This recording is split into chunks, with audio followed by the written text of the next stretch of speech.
Hey everyone, welcome back to the channel. If you've ever needed to quickly summarize and analyze sales data, or any kind of table really, then you probably know how powerful pivot tables in Google Sheets can be. But maybe you've wondered, how can I do custom calculations like multiplying units sold by unit price on the fly?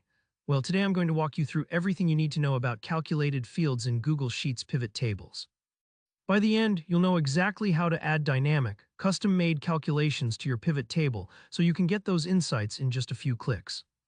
Let's get started by working with a simple sales data example. Imagine you've got a list of sales transactions with columns for date, region, salesperson, product, units sold, and unit price. This is a pretty typical table. Each row represents one transaction made by your sales team. We're going to use this to see not just summaries like total units or average prices, but also things like total sales per salesperson, even though that total isn't written anywhere in the data yet. First, you'll want to select the data you want to analyze. In our case, that's from A1 to F9. So click and drag to highlight all of those cells. Think of it like selecting the ingredients for your data recipe. Make sure you include the headers too. Those headers are key. They tell Google Sheets what each column means, so your pivot table is way easier to build and interpret. With your data selected, head over to the menu and choose Insert, then Pivot Table. You'll see a pop-up that asks you where you want the pivot table to go. Choose Existing Sheet. This way you can see your data and your pivot table side by side. For this example, let's set the location to cell A13. That keeps things organized and lets us compare results as we build. Now the pivot table editor should appear on the right side. This is your control center for setting up the view you want. First things first, under Rows, click Add and select Salesperson. This will set up your pivot table so each salesperson has their own row. It's just like making a list of who's sold what, super helpful if you need to compare performance. Next, let's dig into the Values section. Click Add and choose Units Sold. Make sure it's set to Summarize by Sum. That's the default, but it doesn't hurt to double check.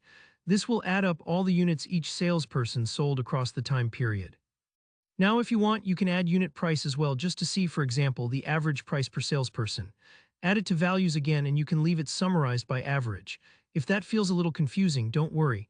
You can always skip this for now and come back later because the magic really happens in the next step. Here's the real power move, calculated fields.